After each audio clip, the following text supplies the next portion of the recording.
Kalau kita lihat lowongan kerja yang ada ya, misalnya nih dicari animator gitu, atau misalnya ilustrator. Nah biasanya ada kan apa requirements nih, syaratnya oh minimal sarjana di bidang multimedianya, atau mungkin D3 di bidang ilustrasi, grafik dan sebagainya. Kalau kita ngelihat ya di lowongan-lowongan kerja ini, sebenarnya ada hidden premise, ya, ada beberapa hidden premise-nya nih.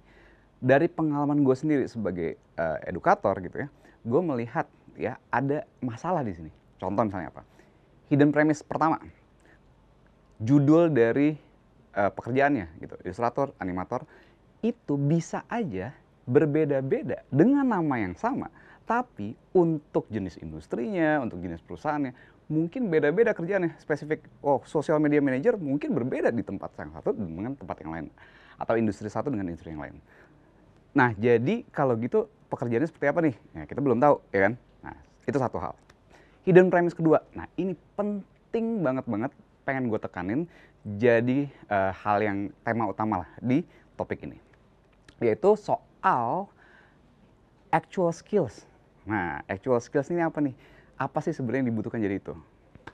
Actual skills maksudnya apa? Jadi gini, ketika kita kerja ya, ini hasil obrolan gue dan juga research juga gitu ya, dengan satu ya internal di perusahaan sendiri atau juga dari para top level lah ya, si level di perusahaan-perusahaan yang ada. Gue sering mendapatkan input ya, mungkin sebagai edukator gitu, mereka pengennya minta oh kok anak-anak Indonesia gini gini gitu gitu segala macam, emang yang dibutuhin apa, gue tanya balik. Nah mulai diskusi ini ada, maksudnya apa gini, actual skills ya, kalau kita lihat dari lamaran kerja yang ada, dari lowongan kerja yang ada, mungkin fokusnya accountingnya atau finance-nya atau data analisnya atau apa gitu, itu kita fokus pada skill-skill yang levelnya spesifik banget seperti itu. Nah tapi ketika gue ngobrol sama para HR, para C-level di company, direktur perusahaan segala macam, gue ngobrol apa sih sebenarnya masalah tentang SDM di Indonesia, request mereka, permintaan mereka tuh justru bukan di spesifik. Ya spesifiknya kita masih punya masalah.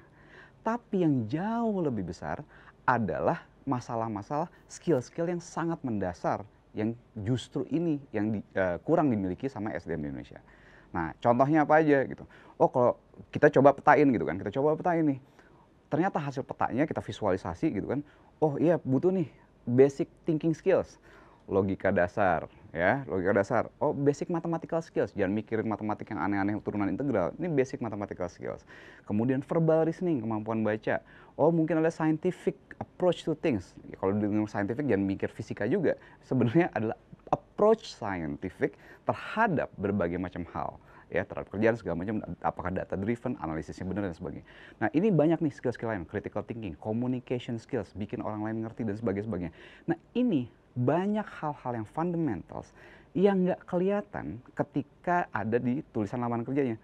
Nah ketika divisualisasiin, nah kita visualisasi nih, coba skill yang langsung berhubungan dengan kerjaannya seberapa secara skills, kemudian hal yang fundamental seberapa. Ketika divisualisasiin, nah, baru kelihatan, ternyata skill-skill tertentu itu cukup spesifiknya cuma 10%, bahkan 15%, ada yang 5%. Tapi the fundamental skills ini yang justru sangat-sangat penting, 90% itu tergantung dari skill-skill itu, ini justru nggak kedetek dari lowongan pekerjaannya. Oke? Nah, apa aja sih yang masuk di dalam fundamental skills ini ya, yang perlu banget untuk dikuasain? Kira-kira listnya gini deh. Dasar-dasar berpikir aja, logika dasar. Kemudian kuantitatif reasoning ya. Ini bukan matematika yang aneh-aneh, matematika dasar banget aja. Kemudian ketiga itu ada verbal reasoning, kemampuan baca secara akurat, ngerti kalimat secara akurat, kemudian dalam bahasa Indonesia maupun bahasa Inggris. Ini secara kemampuan kognitifnya. Ada juga scientific thinking ya, dimana bagaimana sih kita mau approach sesuatu dengan ngelihat realitasnya dulu, ya kan? Realitasnya kayak apa? Oh, kalau gitu harus actionnya apa? Jadi problem solvingnya akurat dengan melihat realitas yang akurat. Itu baru dari segi kognitifnya. Dari sosialnya, ya kan, kemampuan kita komunikasi, ngerti isi pemikiran orang lain tuh gimana maunya dan sebagainya, empati kognitif maupun empati secara emosional. Hal-hal ini juga sangat-sangat penting. Jadi skills yang akan bisa dibilang skill mahal lah fundamental ini. Karena adaptability kita tuh akan tergantung dari skills-skills ini, termasuk skills how to learn. Sekarang bayangin misalnya kalau lo mau bayangin sebuah bangunan ilmu ini kayak sebuah pohon, ya. Kebanyakan di Indonesia kita cenderung kurikulum kita juga fokus untuk pada level daun-daunnya. Kita pengen tahu banyak, ada daun ini, daun ini, daun-daun ini. Sebenarnya ilmu-ilmu spesifik itu semua cenderung adalah daunnya aja, gitu. Sedangkan untuk menciptakan manusia yang utuh, bisa berpikirnya oke, gokil, learning itu adaptability-nya bagus dan sebagainya, kita ini butuh membangun sebuah pohon sehingga jelas akarnya kuat, batangnya kuat, kerangka dasarnya kuat gitu kan, sehingga terus batang-batangnya juga, cabang-cabangnya juga jelas, daun-daunnya itu jadi tahu, oh kita taruh di mana daun yang ini segala macam, sehingga ketika kita memecahkan masalah, melihat masalah, bisa melihat secara holistik gitu. Nah, ini yang sayang sekali di kurikulum kita belum ditekanin banget, ya. Fundamentals ini, ya, sekedar tahu, tes udah, belum benar-benar diuji apakah benar-benar kita memiliki ini semua. Hal ini kenapa kita lakuin ini sih gitu? Karena ada ini juga, bahwa ya namanya kita negara berkembang, biasanya kita kan coba nih belajar dari negara lain. Mereka melakukannya seperti apa di negara lain. Karena kalau di negara lain, biasanya mereka udah fokus spesifik itu bisa jadi nggak apa-apa. Kenapa? Karena pendidikan dasar mereka sudah sangat bagus, relatif jauh lebih bagus dari kita. Sehingga hal-hal ini ketika mereka udah lulus kuliah nih, udah hampir pasti mereka punya ini semua. Walaupun nggak bisa juga dijamin seperti itu, tapi relatif jauh lebih tinggi skillnya ketika mereka udah lulus, udah pasti. Jadi fokus aja ke specific skills. Sedangkan di Indonesia sayang banget ini nggak terjadi. Buktinya apa? Ada tes namanya PISA. Tes PISA ini tes di umur 16 tahun untuk semua di 70-an negara OECD, gitu ya. Skill kita untuk bagian mathematical thinking, verbal reasoning, dan kemudian scientific thinking itu udah ya top bottom 10%. Kita kalah jauh sama banyak negara. Nah, itu baru dari sisi PISA. Terus gimana? Siapa tahu kalau udah kuliah jadi berkembang. Ada tes lagi namanya PIACH. OECD juga, OECD juga nih yang bikin tesnya. Di tes PIACH ini mirip-mirip verbal skills, kemudian mathematical skills di tes nih. Kenyataannya ternyata nih literasi skills di Indonesia, including matematiknya juga, bahkan lulusan sarjana di Indonesia itu lebih rendah skill readingnya dibandingkan anak lulusan SMP di Denmark. Dan anak sarjana lulusan Indonesia itu skill readingnya di bawah semua lulusan SMA negara yang ikut tes itu. Bukan Indonesia, sorry, Jakarta bahkan. Jadi ini udah kota besar. Dan kalah sama lulusan SMA di situ. Artinya apa? Bahwa level pendidikan kita itu, kita mungkin belajar hal-hal udah mulai aneh-aneh yang keren-keren namanya, tapi justru kita melupakan hal-hal yang fundamentals yang justru sangat penting ini, yang fundamentals ini kepake di mana-mana. Gue mau ngasih contoh satu ya, soal kemampuan matematika, mathematical thinking, bukan matematika yang advance, dan sekaligus juga relevan dalam ngelihat bagaimana skills-skills ini berhubungan satu sama yang lain. Jadi gini, dalam proses perekrutan, ya, kita merekrut suatu pekerjaan, di dalam company gue sendiri, kita ngerating dalam 3 variabel, A, B, C. Ya. Nah, ratingnya 1 sampai 5, 1 sampai 5, terus kemudian di rata-rata. Jadi, ya namanya orang Indonesia ya, kadang-kadang yang namanya jelek, tetap aja dikasihnya 3. Jadi, 3, 3, 4. Kalau di rata-rata, jadinya 3,3. Yang bagus banget, nilainya 5, 5, 5, di rata-rata 5. Bayangin, yang satu jelek banget, 3,3, yang bagus 5. Terus gue ngeliat, kayaknya ada yang salah dari model ini. Kenapa? Karena skill-skill A, B, C ini, dia bukan ditambah, tapi skill A kalau dia bagus bisa berdampak multiplying skill B. Skill B tambah C jadi multiplying juga. Jadi, gue bikin modelnya, gue ubah. Sekedar diubah dari tambah jadi kali. A kali B kali C. Sekarang, apa signifikan bedanya? Orang yang tadi, yang pertama, ya, dengan 3, 3, 4, 3 kali 3, 9 kali 4, 36. Yang kedua, 5, 5, 5, bagus banget. 5 kali 5 kali 5, 125. Kenapa ini penting? Model ini jadinya menggambarkan seberapa jauh ya perbedaan gap antara kedua kualitas orang ini. Dalam kenyataannya, ketika mereka kerja, skillnya juga saling berhubungan, sehingga ini punya efek multiplier. Dalam satu hal, gue mau kasih contoh bahwa ini adalah pemodelan matematika yang lebih akurat dalam proses kita rekrutmen, itu satu. Kedua, lo juga harus sadar bahwa banyak skill-skill ini ketika dipetain dengan benar, efek multiplyingnya itu bukan cuma, oh lo punya kemampuan menulis dan kemampuan ini 5 tambah 5 jadi 10. Bukan, bisa jadi 5 dikali 5 efeknya jadi 25. Peningkatan skill lo terjadi secara multiplying gitu ya. Jadi geometrik lah bahasa matematisnya gitu.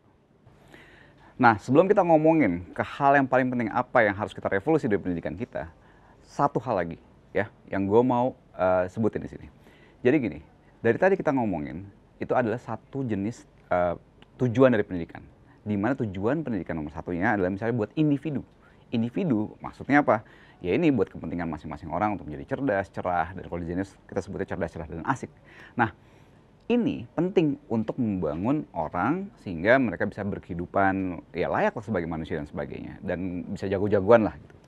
Nah, tapi ada juga tujuan pendidikan menurut kita yang penting banget, yaitu nomor 2, tujuan pendidikan untuk society. Apa ini maksudnya nih untuk society? Jadi gini, setelah kita ya ngitung, lihat-lihat, mikir-mikir dan sebagainya, dan diskusi dengan berbagai macam edukator di dunia, ternyata di dalam sebuah masyarakat yang demokratis ini sangat penting adanya suatu standar kemampuan intelektual tertentu. Kita sebutnya Universal Intellectual Standard. Kenapa ini penting? Bahkan ini sering disebut juga sebagai threshold peradaban. Kenapa ini penting ya? Karena gini, di dalam masyarakat demokrasi, banyak sekali keputusan itu tergantung dari semua orang yang ada. Ya, contoh misalnya nomor 1, ketika kita melakukan keputusan politik, voting lah untuk presiden lah, DPR lah, atau kepala daerah dan sebagainya, DPRD ini kita akan melakukan keputusan yang penting untuk akhirnya para pejabat inilah yang menentukan policy yang ada di negara ini. Bayangin kalau misalnya kita yang masyarakatnya belum memiliki kemampuan kognitif yang cukup, kemudian mereka voting secara salah secara politik, dan kemudian kebijakan dan aturannya juga ngaco gitu kan, kita semua akan merasakan akibatnya. Jadi di negara, dalam society yang demokratis ini penting banget untuk adanya suatu standar tertentu, sehingga apa, demokrasinya jadi lebih sehat, sehingga ikutan bisa mikir juga gitu. Oh, jadi kalau gitu harus kayak gini, mikirnya kayak gini. Jadi lebih rasional masyarakatnya. Ya. Dan bukan cuma voting secara politik, kita juga melakukan voting secara ekonomi. Kita itu voting ekonomi dengan cara membeli barang, membeli jasa dari perusahaan-perusahaan tertentu yang bisa jadi kalau kita mengeluarkan uang kita ke mereka yang ternyata perusahaan-perusahaan ini melakukan bisnis secara unethical, ngerusak lingkungan lah apa segala macam, bisa jadi ya kita bareng-bareng shape ya, membentuk masyarakat kita seperti apa atau lingkungan kita seperti apa tanpa sadar. Dan terakhir ada lagi voting secara sosial. Apa yang kita like, kita share di sosial media juga akan signifikan membangun kultur ya, tanpa sadar membangun kultur seperti apa yang kita suka, kita like dan kita dislike dan sebagainya. Nah, untuk mencapai kondisi yang ideal ini, itulah diperlukan Universal Intellectual Standard supaya masyarakat ini bisa lebih rasional sehingga kita bisa mencapai suatu threshold peradaban. Nah, gue mau menekankan pentingnya tujuan pendidikan level society ini karena biasanya banyak yang belum sadar ya. Dan efeknya kita bisa ngelihat di banyak negara udah mulai kelihatan. Di Amerika kita ngelihat demokrasinya udah mulai bermasalah dan sebagainya, di negara-negara lain juga, termasuk Indonesia juga mungkin. Kenapa? Karena banyak ya, selain demokrasinya juga, bahwa di dalam bumi kita bareng-bareng makin global ini, banyak hal yang saling connect. Dan apa yang kita lakuin setiap individu bisa punya eksternalitas, artinya bahwa punya dampak terhadap masyarakat. Dan bisa jadi, sorry to say, kalau kita dodol, kita nggak sadar kita dodol, ini bisa nyusahin orang lain. Ada eksternalitas dari tindakan kita yang kerasa banget nyata ketika kita udah memasuki pandemi COVID ini, gitu kan? Ya, tindakan seseorang yang bisa jadi nggak sadar itu bisa mengimbas ke banyak orang lain. Dan itu baru dari sisi pandemi. Ada lagi dari sisi lingkungannya dan sebagainya. Nah, kalau kita semakin banyak populasinya dan masih belum sadar akan pentingnya hal-hal ini, bisa jadi ya kita nggak tahu nih humanity bakal survive apa enggak. Nah, itulah pentingnya menurut kita kita sebutnya bahkan sebagai threshold peradaban. Jadinya apa sih isi dari Universal Intellectual Standard ini kira-kira? Ternyata ya setelah kita lihat petain, ini isinya hampir sama banget sama yang tadi, fundamental skills yang gue omongin untuk pada individual level. Standar thinking skills, logical, verbal, kemampuan kita berdiskursus di masyarakat, scientific reasoning, rasionalitas. ini nih semua mirip dipakai di sana juga, dipakai juga dalam kita bermasyarakat juga. So basically these things are very very important untuk membangun kemampuan kapasitas lo sebagai individu maupun bagaimana kita membentuk masyarakat yang relatif lebih sehat. Untungnya sekarang itu kayak tes PISA yang tadi gue sebut, tes PIAC yang kita sebut, itu udah internasional dipakai. Kenapa ini penting? Karena memang salah satu caranya adalah mengukurnya melalui satu standar universal tadi. Ya. Nah, bagaimana keadaan Indonesia? Untungnya juga udah mulai arah tesnya ke sana. Ya, tes UTBK udah ke arah sana untuk masuk PTN gitu kan. Kemudian CPNS mirip-mirip ke arah sana. Kenapa ini penting? Karena gimana pun juga kita harus benar-benar nilai apakah tiap-tiap individu ini sudah memenuhi syarat itu. Sayangnya ya, ini yang penting menurut kita, mungkin ini perlu juga untuk dilihat perkembangannya karena fundamental skills ini sangat vital, sangat penting buat individu maupun buat society.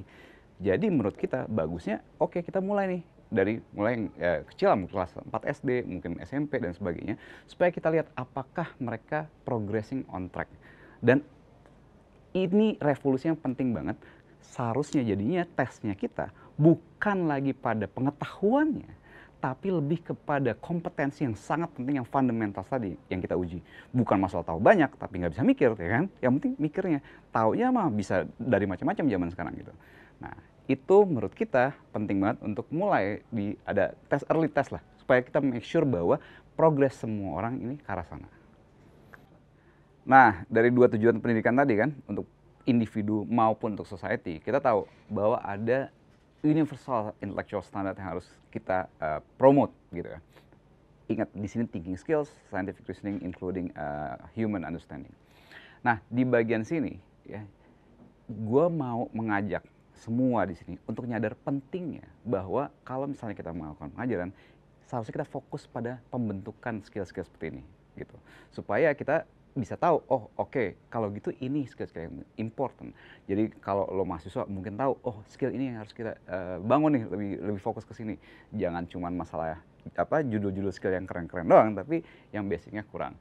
Dan juga untuk para pendidik atau mungkin juga HR di perusahaan, bisa mulai tahu bahwa apa yang bisa diseleksi dari SDM yang di kita. Sehingga kenapa? Karena kalau ada rangsangan ke arah sana, oh akan terjadi masyarakat yang mulai mengejar pentingnya these fundamental skills.